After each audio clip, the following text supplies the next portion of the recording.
കഴിഞ്ഞ 50 വർഷക്കാലമായി കേരളത്തിൻ്റെ പൊതുമണ്ഡലത്തിൽ വളരെ സജീവമായി നിൽക്കുന്ന ഏവരുടെയും പ്രിയങ്കരിയായ ശ്രീമതി ടീച്ചറെ വളരെ ബോധപൂർവം അപമാനിക്കുന്നതിനും ആക്ഷേപിക്കുന്നതിനും ജനം ടിവിയും ഭാരത് ലൈവ് കർമ്മ തുടങ്ങിയിട്ടുള്ള ചാനലും യൂട്യൂബ് ചാനലും കഴിഞ്ഞ കുറേ ദിവസങ്ങളായി നടത്തിക്കൊണ്ടിരിക്കുന്ന ശ്രമങ്ങളെ ജനാധിപത്യ മഹിളാ അസോസിയേഷൻ വളരെ ശക്തമായ ഭാഷയിൽ അപലപിക്കുകയാണ്.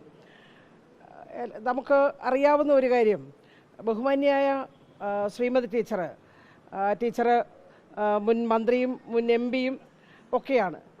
ടീച്ചറിൻ്റെ ഹസ്ബൻഡ് MLA അല്ല എന്ന് എല്ലാവർക്കും അറിയാവുന്നതാണ്. എന്നാൽ ഒരു MLA-യുടെ ഭാര്യ എന്ന നിലയിൽ പെൻഷൻ വാങ്ങുന്നു എന്ന രൂപത്തിലുള്ള വ്യാജ പ്രചരണമാണ് ഈ കൂട്ടർ അഴിച്ചുവിട്ടുകൊണ്ടിരിക്കുന്നത്. കേരള നിയമസഭയിലുണ്ടായിരുന്ന ഒരു MLA, അദ്ദേഹത്തിൻ്റെ സഹധർമ്മിണി അദ്ദേഹത്തിൻ്റെ പെൻഷൻ വാങ്ങുന്നുണ്ട്.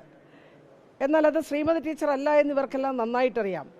ശ്രീമതി ടീച്ചർ അത്തരത്തിലുള്ള ഒരു പെൻഷനും വാങ്ങുന്നില്ല. വളരെ കൃത്യമായി ഈ കാര്യങ്ങളെ സംബന്ധിച്ച് അറിവുള്ള ഈ ചാനലുകൾ കഴിഞ്ഞ കുറേ ദിവസങ്ങളായി ടീച്ചറെ പൊതുമധ്യത്തിൽ അപമാനിക്കുന്നതിനും ആക്ഷേപിക്കുന്നതിനും വേണ്ടിയിട്ടാണ് ഈ രൂപത്തിലുള്ള വ്യാജ പ്രചരണവുമായി ഇറങ്ങി പുറപ്പെട്ടിട്ടുള്ളത്. അത് ടീച്ചറിനുണ്ടാക്കിയിട്ടുള്ള വിഷമം വളരെ വലുത് തന്നെയാണ്.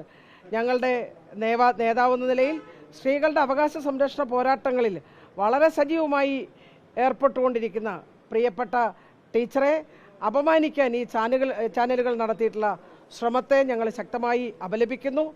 ടീച്ചർ നിയമപരമായി മുന്നോട്ട് പോകാനാണ് തീരുമാനിച്ചിട്ടുള്ളത്. നിയമപരമായി മുന്നോട്ട് പോകുന്ന ശ്രീമതി ടീച്ചറിന് ജനാധിപത്യ മഹിളാ അസോസിയേഷൻ്റെ പൂർണ്ണമായിട്ടുള്ള പിന്തുണ ഞങ്ങൾ പ്രഖ്യാപിക്കുകയാണ്. ഇങ്ങനെ വ്യാജ വാർത്ത കൊടുത്ത് സ്ത്രീകളെ അപമാനിക്കാനും വിശിഷ്യ തലമുതിർന്ന നേതാവ്, കേരളം ആദരിക്കുന്ന ഇഷ്ടപ്പെടുന്ന ശ്രീമതി ടീച്ചറെ ആക്ഷേപിക്കാൻ നടത്തിയ ഇത്തരം യൂട്യൂബ് ചാനലുകളെ അടക്കം തള്ളിക്കളയുവാൻ, ബഹിഷ്കരിക്കുവാൻ പ്രബുദ്ധമായിട്ടുള്ള കേരളീയ സമൂഹം തയ്യാറാകണമെന്നാണ് ഞങ്ങൾ ആവശ്യപ്പെടുന്നത്.